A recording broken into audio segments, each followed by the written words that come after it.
Fools. Welcome back to another Formula Fools podcast. I'm David, your guide through the twists and turns. And with me, as always, is Skin, who can clearly see the future because he decided to support McLaren right before McLaren decided that they were going to make the best car on the grid. Yeah, I'm pretty happy with that decision because I was tossing up between McLaren and Aston Martin. And yeah. I'm very happy with my decision. McLaren guru, Aston Martin, no good. Yeah. From pit lane antics to racing riddles, we're here to make you laugh and question your sanity. Sit back, buckle up. It's time for Formula Fools. And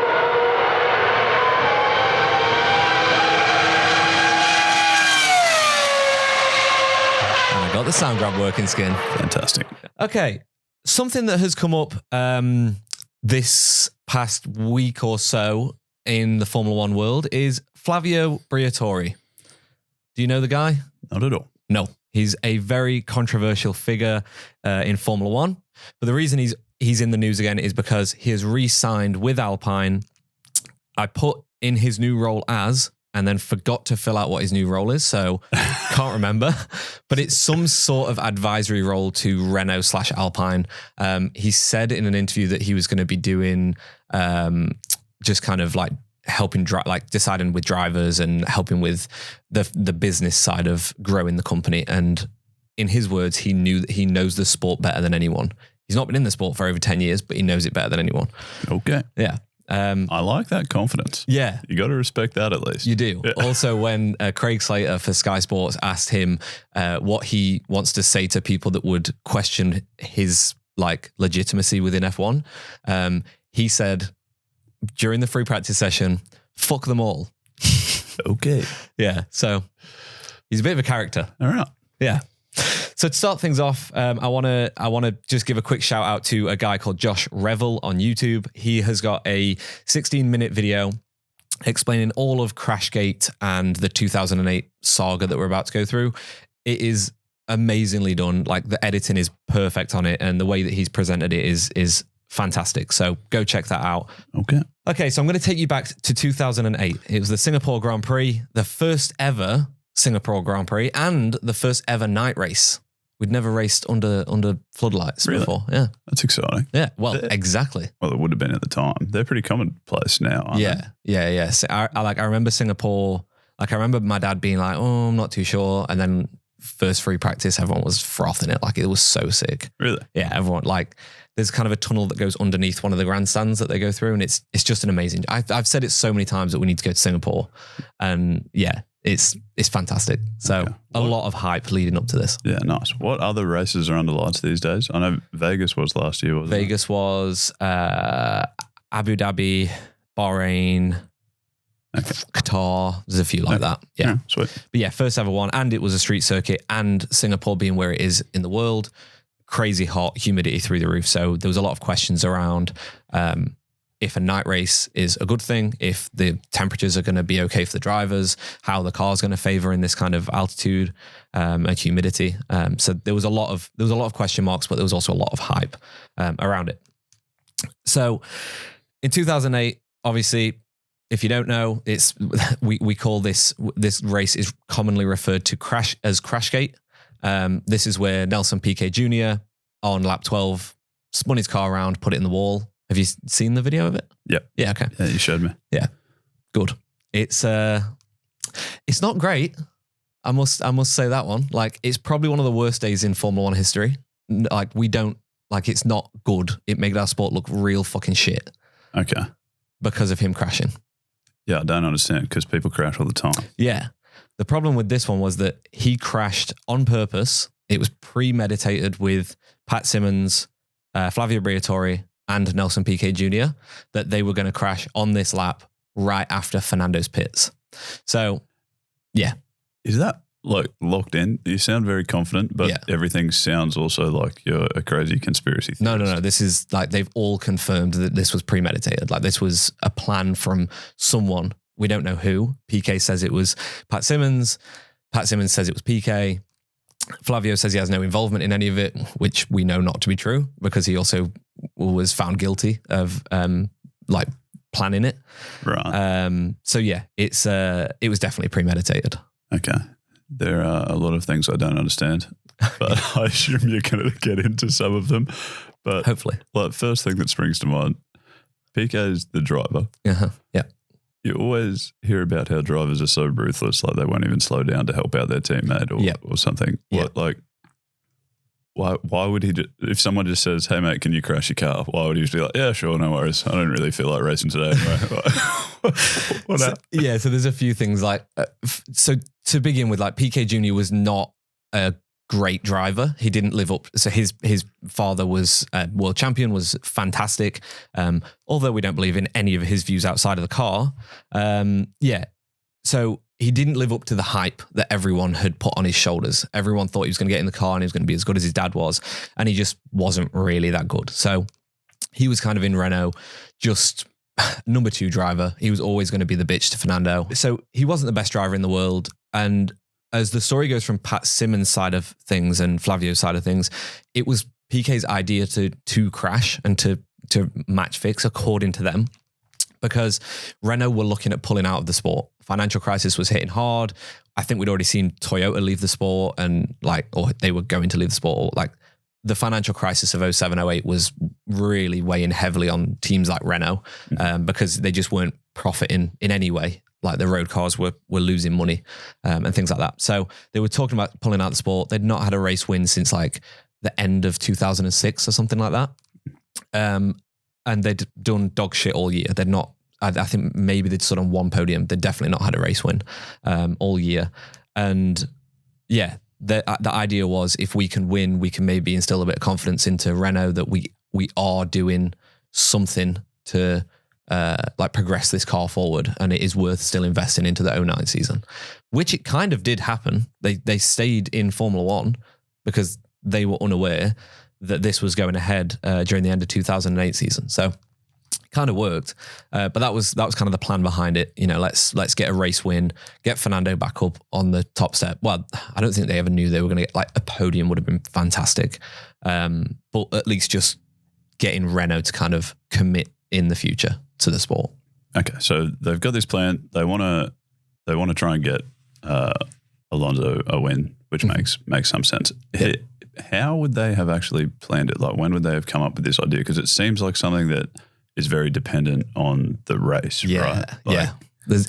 Nowadays, I think this would be almost impossible to do because there was a few circumstances back then that we don't have anymore in the sport that led to the plan working perfectly. And honestly, if Piquet didn't tell anyone, I think they probably would have still gotten away with it. I don't think we wouldn't even be talking about this if Piquet had never said anything. So the first thing that we had back then that we don't have anymore was refueling.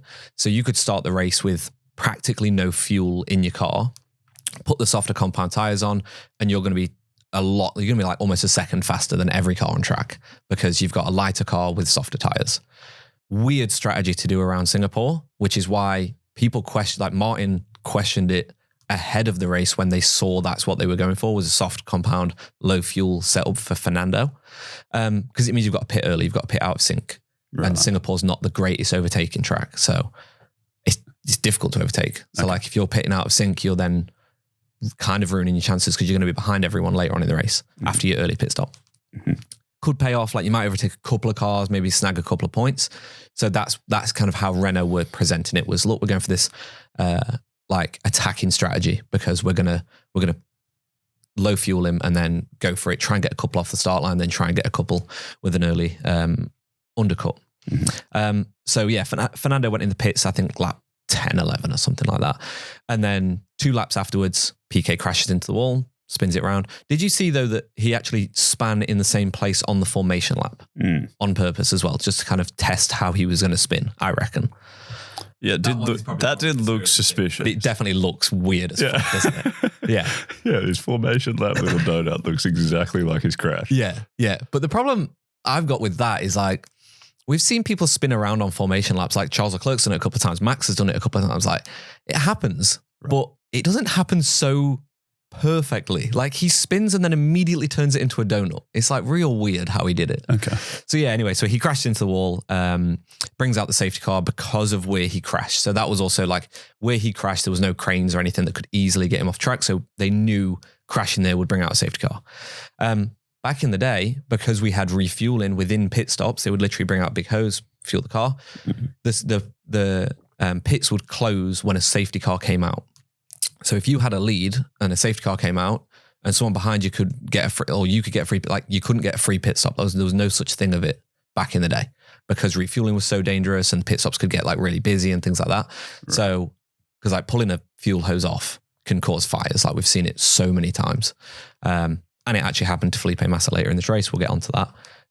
So they closed the pit lanes. So Fernando pitted, put fuel on, put tires on. Everyone else behind him had to stay out on track. You could pit and put fuel in, change tires, but you'd get a drive-through penalty if you did so.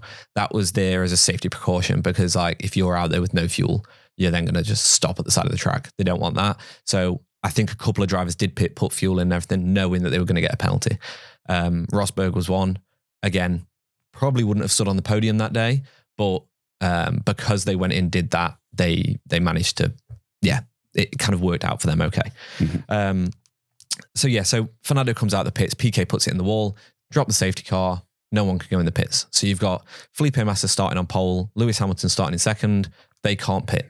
They've then got to pit, wait till the safety car's finished, pit afterwards, and at that point they'd be way out of sync and whoever was ahead of them would get a healthy advantage. They get a fair lead because you're pitting not under safety car timings. So it's sort of this pit lane rule that makes it possible, right? Yeah.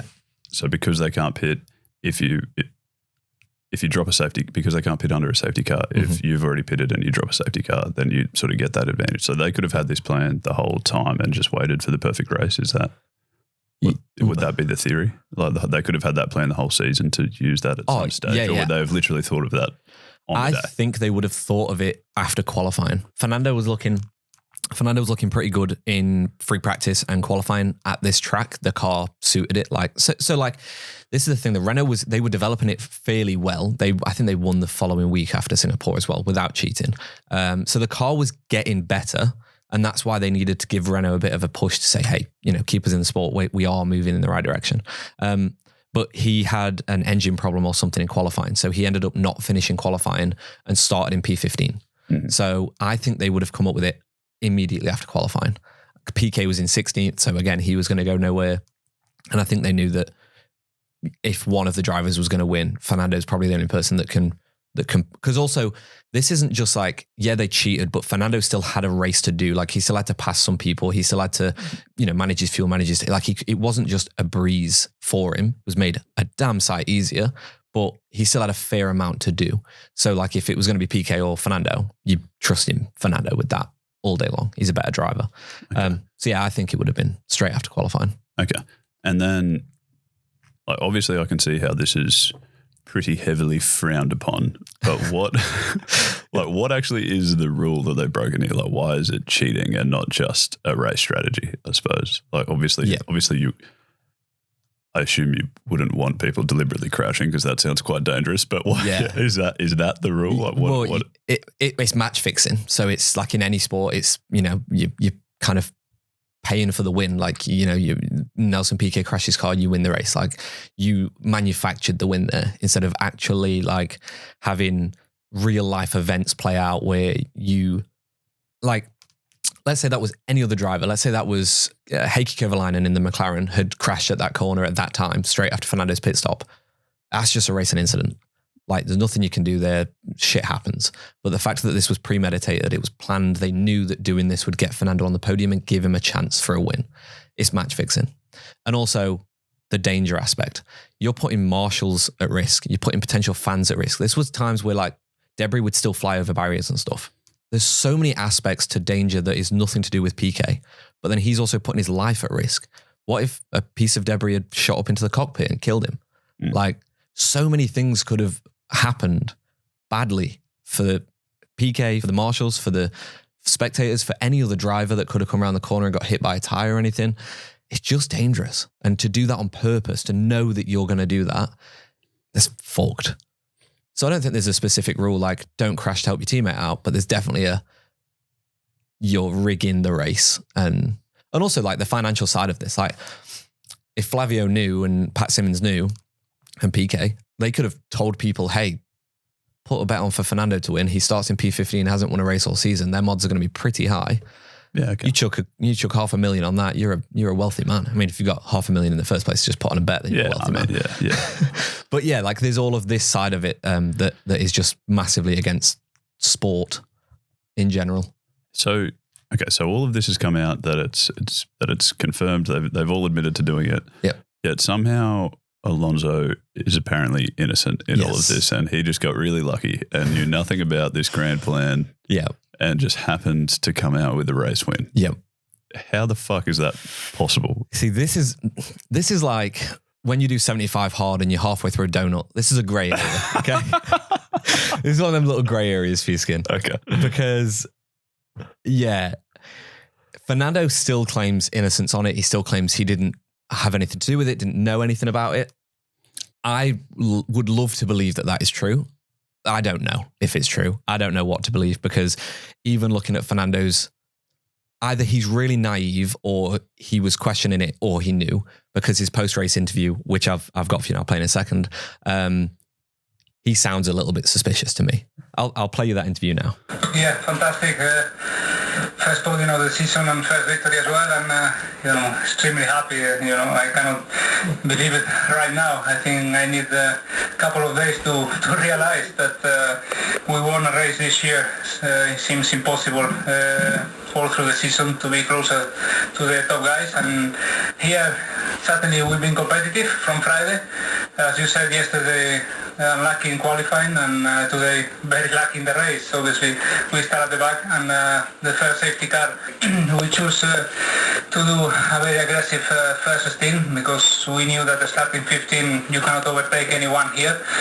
Yeah, so Fernando obviously there sounds like fairly suspicious. He says, they weren't expecting to get a podium. He needs a couple of days to process the fact that they got a podium, and he even references, like, starting from P15, I didn't think that we'd win, but we did. So either it's that he doesn't know, like genuinely doesn't know and is shocked by the result, and thinks he's the luckiest man in the world, or he was involved in some way and has his own part to play with what went on. Dramas, lots of them. And then, so help me understand what's happened since then. So they sort of get away with it that season. Yep. No one really cares. Then Piquet gets dropped. He comes out a couple of years later. No, so he got dropped at the end of 2000. It was like midway through 2009, like mid-season. He's not performed. I don't think he's scored a single point. He gets dropped by the Renault team. They're basically just like, nah, we're going to put this young driver, Romain Grosjean, in the car, see how he goes. Piquet then gets pretty pissed off, calls Flavio some fairly bad names, say that he like stole points off him and like did all these things, and then goes to the FIA with this information and says, hey, like I crashed on purpose. Like the team told me to do it, and yeah, we did it just because we knew Fernando would get a good result. Okay. And presumably that didn't just come out of the blue. Like people had already been suspicious about it before that. Yeah, like pretty much straight after the race, there were questions. Martin, in commentary, as blunt as Martin can be sometimes, just basically said, isn't it funny that Fernando started P15 and then by the end of it ended up in first place because his teammate pitted conveniently after his pit stop, crashed conveniently after his pit stop. Okay. And then, so Piquet coming out and telling everyone that he crashed on purpose is only like a year or so later. It's immediately after he's fired, basically. Okay. And then it's a couple of years after the fact. It's like 2010, isn't it? That they sort of like go through all the court cases, I assume, and it's sort of like people are found guilty, and it's it's kind of the time frame was it happened all really quick. Right. So by the end of 2009, Pat Symonds and Flavio had exited the team. Flavio resigned to say, I resigned to save the team, but I had no involvement. He had plenty of fucking involvement. So yeah, like they had already resigned by the end, because as soon as the allegations came out, the FIA launched an investigation, and Renault immediately started suing Nelson Piquet Jr. I can't remember what for slander or something. I don't know. But like they started suing him for something, which also tells me that Renault had a part to play, and they probably knew that these two were planning this. And well, these three, because Piquet was definitely involved. So yeah, like they started suing him fairly soon after. Flavio, Pat Symonds both left the team. And then, by the end of 2009, they had received a life ban from the sport, both Pat Symonds and Flavio. Piquet was kind of let off. One of those great life bans if he's just got another job. I've never understood things like that. Yeah, well, Pat Symonds also got a life ban and then was back in 2011. So he had a year and a half out of the sport. I don't get it. The reason that the life ban was lifted was because French courts overruled the FIA's decision. So they took the decision to the courts. The courts then said, you're not allowed to hand them a life ban for this, and kind of overruled the FIA on that one, which seems crazy, but the FIA are based in France. All right, is what it is. And then, okay, so all of that happens by 2011. 2010, they've got their life bans. And then essentially nothing happens for like 12 years. Is that right? Everyone just sort of forgets about it. Yeah, well, so Renault will also put on a 2-year probation. So if they were to break any rules, it's also very important to add that there is something called Spygate as well, which happened like a year or two before Crashgate. We'll get onto that in a separate episode. Okay. Renault were heavily involved in Spygate and also got penalized for that. That's a whole other thing. So Renault basically got a slap on the wrist and got told, if you're involved in anything in the next 2 years, you will be kicked out of the sport. But yeah, basically by 2011, Pat Symonds was fully let off, was back in the paddock. And I think Pat Symonds is kind of forgotten in this story. I think a lot of people, because Pat Symonds is an amazing engineer and has done a shit ton of stuff, went on to work for Williams, a lot of people have just kind of forgiven him. If I'm going to be honest with you, I forgot how involved Pat Symonds was until we started researching this for this podcast. So yeah, I think he also probably should be held a bit more accountable than what he is. But yeah, Flavio never returned to the sport for well over 10 years. He returned in 2022 as an ambassador, great ambassador for the sport. And obviously now as a advisor for Renault/Alpine. But yeah, the world just kind of moved on and forgot about it. Yeah. Until Felipe Massa came out it was 2023, wasn't it? It's only recently. Beginning of last year. He's just sort of, he's taken 15 years later, he's decided he's upset about it. Well, this was the thing about the Felipe Massa side of things. He said at the time he was really upset about it, obviously, but he was just like, you know what? Shit happens in racing. He's a very proud racing driver. The reason he decided to open the court case last year is because Bernie Ecclestone, who is the ex-owner of Formula One, he said in an interview last year that him and the FIA knew that Crashgate happened in 2008 before the end of the season, but decided not to do anything because they didn't want another scandal for F1 within a few years. So effectively, what you could say is Lewis won his championship and the FIA knew that he shouldn't have won his championship. Okay. To explain that to people, I'm obviously being sarcastic. He deserves the championship, blah, blah, blah. But if Felipe had finished even just and got 2 points in that race, he would have won the championship. He finished outside the points completely. So this massively affected Felipe's future.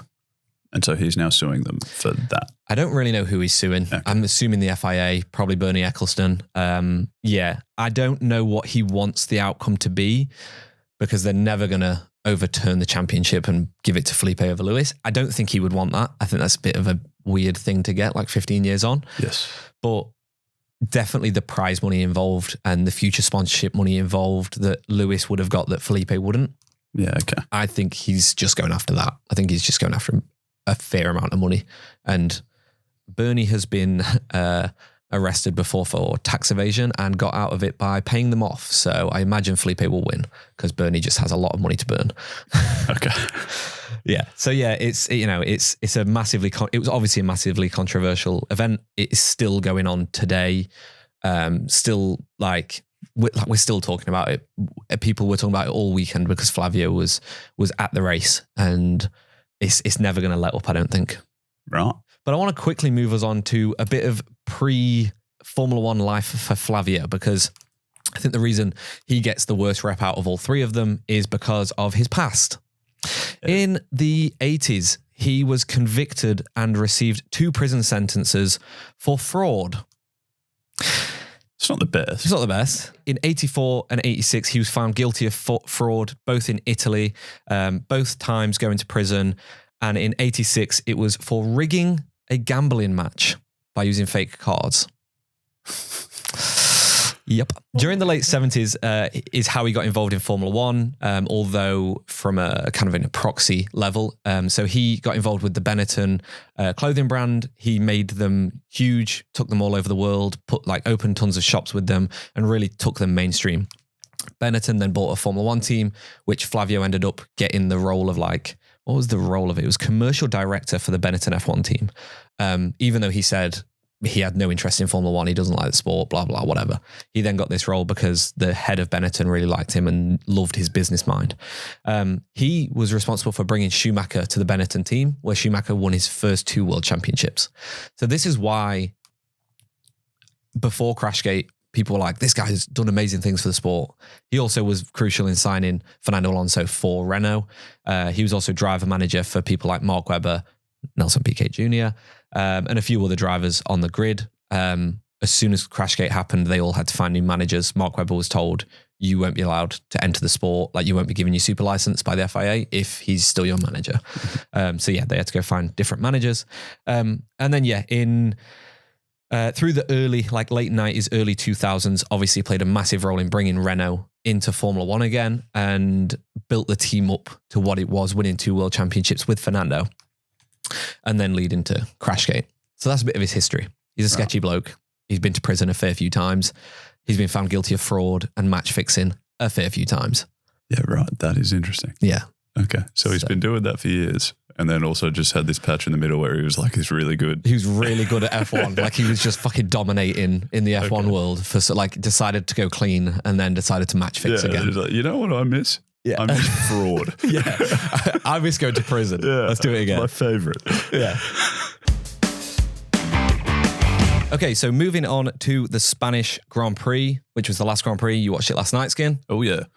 Quite funny, actually. I didn't watch it on Sunday because it was it's going to be at midnight because it's over in Spain. I can't possibly stay up that late. And then realised I had to watch it before we recorded today. But the State of Origin was on last night in Australia, so I ended up watching it at midnight anyways. Cool. Yeah, brilliant. Yeah. That's you know what? 10 out of 10, Skin. Yeah, great planning. Yeah. So something weird that has happened over the weekend with Sergio Perez, nothing to do with race. Well, it is to do with racing, but nothing to do with what he did at the Spanish Grand Prix. So Sergio Perez drives car number 11. He started the race in 11th. It was the 1,111th Grand Prix. And he now has 111 points. Nice. Also, he has 11 fastest laps to his name. And his first entry into F1 was in 2011. And someone said, it's 11 races until his contract renew is up. Sorry, until his contract gets ripped up. Sorry, read that wrong. Okay. Lots of 11s in Sergio's life. Okay, cool. Yeah, nice. Weird. Little coincidences. Yeah. Neat. Anyway, Ryan has got a hot lap recap for us from the Spanish Grand Prix. Hello, fools. Welcome back to another hot lap recap where I, Ryan, take you through all the twists and turns of another fantastic F1 race. So strap in, folks, for a hot lap recap that will be as thrilling as the running of the bulls in Pamplona. The hot lap this week was set by Lando Norris at 1 minute 11.383. Now, guys, I have tried to do this recap in 71 seconds, but I just can't do it. I mean, I don't think I've ever managed to do it, to be honest with you. So I just want you to imagine that I've thrown in an extra pit stop or something in there. Okay? Good. Right, let's do it. Max Verstappen clinched victory by 2.2 seconds at the Spanish Grand Prix, fending off a determined Lando Norris. Verstappen's 7th win in 10 races this year was sealed with a decisive opening phase that left Norris playing catch-up for the rest of the race. Verstappen took the lead by lap 3, while Norris found himself stuck behind Mercedes' George Russell for 15 laps. And by the time Norris got past, Verstappen was already controlling the race from the front. Hamilton, showing flashes of his old brilliance, sorry Dave, took his first podium finish of the year for Mercedes in 3rd, ahead of Russell. In fact, it was a bit of a British invasion on the podium, wasn't it? With Norris, Jesus. Hamilton and Russell finishing 2nd, 3rd and 4th. Norris, reflecting on his race, said this. Well, we were the quickest out there today as a car and driver combination, so we should have won. The team deserved the win. I just lost out a little bit in the 2 meters. I lost out in the beginning of the race. Verstappen's decisive move came early, though, didn't it? Grabbing the race by the throat with that brilliant start that he made. He made a slightly better getaway than Norris and managed to just get inside the McLaren on the run into the first corner. He made mincemeat of George Russell, who had briefly led the race in a move that surprised everyone, including probably George Russell himself, while Norris was left fuming behind that Mercedes for a further 12 laps. In fact, it was in this phase that Verstappen said made the race for him. Hamilton's third place confirmed, though, that Mercedes' emergence as contenders is back after a series of upgrades, while 5th and 6th on the grid and in the race was a really disappointing result for Ferrari, who had brought major upgrades for themselves as well. All in all, Catalunya delivered a pretty decent race with plenty of overtakes and a superb crescendo at the end where Lando was gaining ground, just needed a few more laps. Stop the clock. Well done. Woo. And remember, breathe. There you have it, folks. Verstappen's masterclass, Norris's near miss, and a British podium party. All the P's. The Spanish Grand Prix was a reminder it's not over until the checkered flag waves, or 2.2 seconds afterwards anyway. That's a wrap on today's Hot Lap recap. Join me, Ryan, next time for some more high-octane tales from the F1 circus. Until then, my friends, I look forward to hearing the rest of the podcast, and I will see you in the second race of our triple header weekends. See you later, guys. Until, what's next? Austria. Go, Ryan. The first thing on my list was the Lando Norris start. What happened there, Skin? Well, he started on pole. Yep. And then he was not in the lead by very early. He was in P3. Yeah. Yeah. By like the first corner? It was the first corner, wasn't it? Russell just gassed everyone. Russell got a crazy like double slipstream. He kind of like Max and Lando kind of go off to the right. George follows Max onto the far right, gets a slipstream off Max, moves over to Lando, gets a slipstream off Lando, and then just hits the braking point perfectly and just swoops around the outside. Yeah, it was sick. It was insane. It was really weird. Yeah. Like I don't know.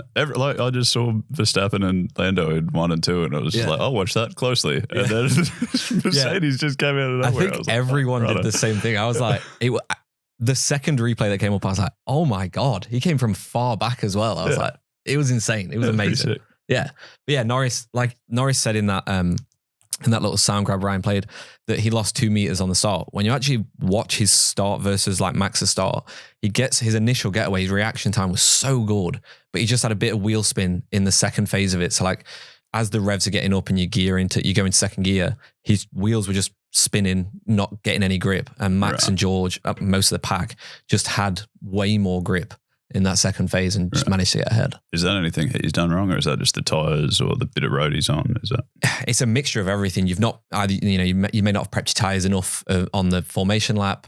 You may not have gripped up your grid spot enough ahead of that. So like, when they'll like put the cars in place before the formation lap, they'll like push them backwards. It's so that they can then like do a little bit of a burnout, a little bit of a wheel spin, nothing major to kill the tyres, but just to lay a bit of fresh rubber on your grid spot. He then may have got his revs wrong. He may have just not selected the gear at the correct time. Like there's so many things that can go into a race start that can make that happen.